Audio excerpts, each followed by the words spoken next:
안녕하세요. 저는 결혼한 지 3년 된 20대 후반 가정주부입니다. 아직 아이는 없습니다. 저희 부부는 대학교에서 만나 줄곧 친구로 지내다가 졸업 이후에 연애를 하기 시작해 2년 만에 결혼식을 올렸습니다. 부부 사이에는 크게 문제될 만한 일이 없는데 시댁 때문에 남편과 저 모두 스트레스를 받아 미칠 지경이네요.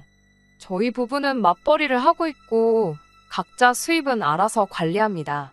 남편은 중견기업에서 근무하는데 연봉은 4천이 좀 넘습니다.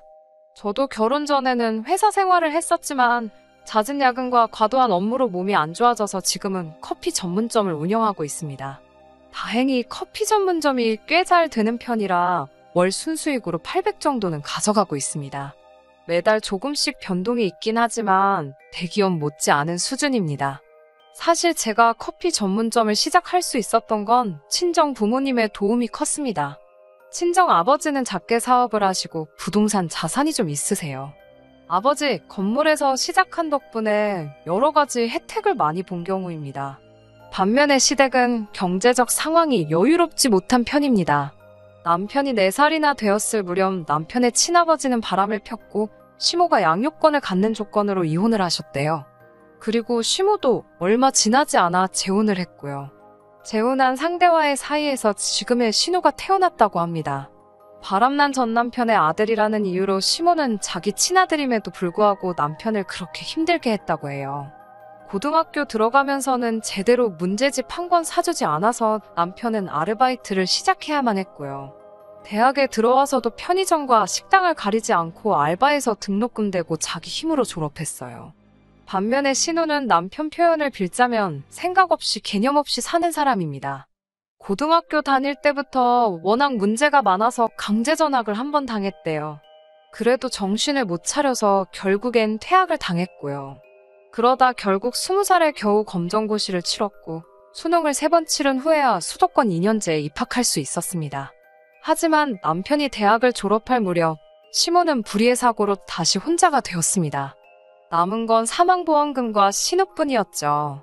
그러자 시모는 남편에게 한 달에 생활비 명목으로 100만 원씩 달라고 그러더래요. 마음 여리고 착한 남편은 시모와 신우의 사정을 모른 척 할 수 없어서 알겠다 했고 그게 지금까지 이어지고 있었고요. 수입도 각자 관리하고 있었고 남편이 시모에게 자식된 도리를 하는 거니까 그 자체에 제가 관여할 이유는 없었습니다. 하지만 저는 남편이 때로 안쓰럽게 보이더라고요. 가령 남편이 하루라도 생활비를 돈 줘야 할 때 안 주게 되면 득달같이 남편에게 전화를 해서 돈 떨어졌다는 소리를 하시며 사람을 쥐잡듯 잡으시거든요. 그런 모습을 보고 있으면 어떻게 이런 시모 밑에서 남편같이 성실하고 좋은 사람이 태어났을까 싶어요. 사실 결혼할 때도 잡음이 아예 없었던 것은 아닙니다. 일단 주택 문제가 쉽지 않더라고요. 지금 살고 있는 아파트는 35평으로 저희 친정부모님이 하나뿐인 딸 행복하게 살라고 지원해주신 집이에요. 반면에 저희 남편은 그 당시 모아둔 돈은 4천만 원 남짓이었고요. 주변 사람들은 남자는 응당 집을 해오고 여자는 혼수를 해야 한다지만 저는 그냥 형편되는 사람이 집을 하면 된다고 생각했어요. 그래서 제가 집을 했고 남편이 혼수를 했을 때도 기분이 나쁘거나 그런 건 없었습니다. 남편이 정말 힘들게 모은 돈인 걸 알았으니까 그 정도만으로도 충분했어요. 시모랑 신우는 경기도 외곽 빌라에서 둘이 살고 있었고 그 곳 전세 보증금은 1억이었는데 그런데 그 1억은 나중에 신우 결혼할 때 쓰실 거라고 저희한테 절대 넘보지 말라고 하시더군요. 남편도 저도 애시당초 그 돈에는 관심도 없었는데 말이죠. 하지만 제가 집을 해왔기 때문에 예단은 안 하는 걸로 생각했어요. 남편도 당연히 그렇게 생각했고요. 서로 주고받을 예물만 적당히 하자고 했고 당연히 꾸민비 같은 것도 안 받았죠. 그리고 이 모든 건 이미 상견례 때 서로 이야기가 된 부분이었습니다. 그런데 결혼식을 며칠 앞두고는 시모가 저희 친정엄마에게 연락해서는 주변에 보는 눈도 있고 자기 체면도 있으니 일단 형식적으로라도 예단을 해야 하지 않겠냐며 1,000만 원만 보내라고 하셨답니다. 거기다 신우 명품백도 하나 얹어서요. 친정어머니 기분이나 생각은 안중에도 없다는 듯 그 정도로 일단 충분할 것 같다는 말만 하고 저희 어머니 의견은 물어보지도 않은 채 전화를 끊어버렸다 하네요. 이런 시모의 모습에 저희 친정 부모님은 충격을 받으셨고 덕분에 자칫하면 파혼까지 할 뻔했습니다. 하지만 남편이 어떻게 알고는 시모와 크게 다투고 저희 집에 와서 몇 번이고 사과하면서 겨우 일이 마무리되는 듯 했습니다. 하지만 이 일은 서막에 불과했습니다. 얼마 전 있었던 일이에요. 신우가 얼마 전까지 취직을 못하고 빈둥거리다 시모의 등살에 못 이겨 간신히 작은 중소기업에 취직을 했더라고요. 그런데 회계 쪽이라 자격증도 있어야 하는데 신우는 그마저도 없었습니다. 그렇다 보니 급여 상황이 열악하더라고요. 하지만 신우는 자기 능력은 모르고 3개월 수습기간을 채 채우지도 못하고 집에서도 너무 멀고 잔심부름만 시킨다면서 그만둬야겠다고 하더라고요. 다행히 시모가 옮길 때 옮기더라도 일단은 계속 다니라고 뜯어말려서 어거지로 다니고 있었죠. 그런데 지난주 토요일에 시모랑 신우가 같이 연락도 없이 저희 집에 왔습니다. 와서 저녁 먹고는 하는 말이 가관이더라고요. 살림을 합치자는 거예요.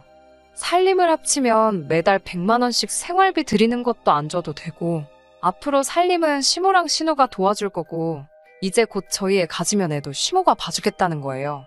시모랑 남편 사이가 좋은 것도 아닌데 합가를 하면 얼마나 힘들지 눈에 선하더라고요. 그래서 제가 정중하게 말씀은 감사하지만 저희는 지금 이렇게 둘이 사는 게 편하고 좋다고 말씀드렸어요. 그러자 시모는 방도 너네 둘이 부부니까 방 하나 같이 쓰고 나 하나 신우 하나 쓰게 해주면 얼마나 좋냐고 하여튼 신모가 고약하단 식으로 말씀하시더군요. 하지만 제가 그 소리를 듣고도 못 들은 채 하자 그러면 생활비나 더 달래요. 요즘 100만 원으로 어떻게 사냐면서 앞으로는 150씩 보내라고 하시더군요. 그 소리를 들으니 정말 화가 나더라고요. 그래서 제가 한 소리 하려는데 남편이 시모에게 적당히 하시라고 화가 가득한 목소리로 말하더군요. 이제 신우도 사회인이 됐으니 생활비를 오히려 줄이려고 했는데 이렇게 억지를 부리시니 제가 더 이상 노력할 이유가 없다면서요. 이번 달부터는 못 드리겠다고 하더군요. 그러자 신우가 그러면 그냥 100만 원 주던 대로 보내고 자기만이라도 이 집에서 살게 해달래요. 출퇴근하기 힘들어 죽겠다면서요. 자꾸 억지를 부리는 신우에게 남편이 너도 제발 네 힘으로 살아보라고 따끔하게 혼내더군요. 시모와 신우는 드디어 네가 본색을 드러낸다면서 남편에게 지 집 나간 아빠 닮아서 아주 냉정하다고 그래서 내가 내 배불러 나왔어도 너한테만큼은 항상 정이 안 갔다며 막말을 쏟아내더군요. 아내로서 남편이 그렇게 상처받는 걸 옆에서 지켜볼 수만은 없어서 저도 시모에게 달라들었어요. 내 남편한테 함부로 말하지 마시라고요. 조금이라도 어른 대접 받고 싶으시면 어른답게 말씀하시라고요. 그리고 신우한테도 너 함부로 떠들지 말라고 그 입 찢어버린다고 했어요. 그러자 시모가 어디 감히 내 딸한테 그따위로 말하냐면서 제 뺨을 때리더군요. 저도 맞고 가만히 있을 수 없어 신우 뺨을 올려 쳤습니다. 그리고 냅다 신우 긴 머리채를 손으로 휘감아 낚아챘어요. 그러자 신우가 사람 살려라고 소리소리를 지르더라고요. 그러자 시모가 저한테 욕짓거리를 하면서 달라들더군요. 제가 신우 머리를 더 강하게 잡아 올리자 신우가 시모에게 엄마 그냥 미안하다고 해. 빨리. 이러면서 난리가 났어요. 남편이 저한테 이제 그만하라고 하기도 하고 이웃집에서 소란스러운 소리에 혹시 누가 신고할까 싶어서 그쯤에서 놔줬어요. 제 손에는 신우 머리카락이 한 움큼 들려있더라고요. 시모는 남편에게 저런 걸 데리고 사는 네 놈도 불쌍하다고 그러자 남편이 제 와이프에게 함부로 말하시면 저도 더는 가만히 안 있겠다고 하며 시모를 노려보더라고요. 시모는 저희더러 미쳤다면서 뒷걸음질을 치며 도망을 갔고요. 그리고 그날 이후로 정말 생활비 지원이며 명절에 용돈 드리던 거 이거저거 해드리던 거 얄짤없이 전부 다 끊었습니다. 그러자 시모랑 신우에게 번갈아가며 전화가 오더라고요. 그렇지만 남편이 이번엔 정말로 독하게 마음을 먹었는지 받지 말라고 아무 대꾸도 하지 말라고 저에게 신신당부를 했어요. 오로지 우리 둘이 행복하게 사는 데만 집중하자고요. 나중에 전에 들은 이야기지만 신우는 결국 그 직장마저도 성실하게 다니지 못해서 입사 2달을 채 못 채우고 잘렸다고 해요. 그리고 살던 빌라도 건물주가 전세금을 올린다고 해서 결국 반지하로 이사를 했고요. 그 이후로 신우는 이런저런 아르바이트를 전전하고는 있고요. 시모는 그 와중에 돈 얼마 벌어보겠다고 동네 아저씨들하고 지저분한 소문이 나서 얼굴도 못 들고 다닌다더군요. 저희 부부는 그 사건 이후로 더욱 서로에게 의지가 돼주며 행복한 결혼 생활을 이어나가고 있습니다. 가끔 남편에게 그래도 친어머니인데 그립지 않냐고 하면 그 어머니에게 받았던 사랑보다 더 큰 사랑을 제가 주고 있기 때문에 자긴 이미 충분히 만족스럽다고 이야기합니다. 내일 하루는 오늘 하루보다 남편을 더 사랑해 주려고요.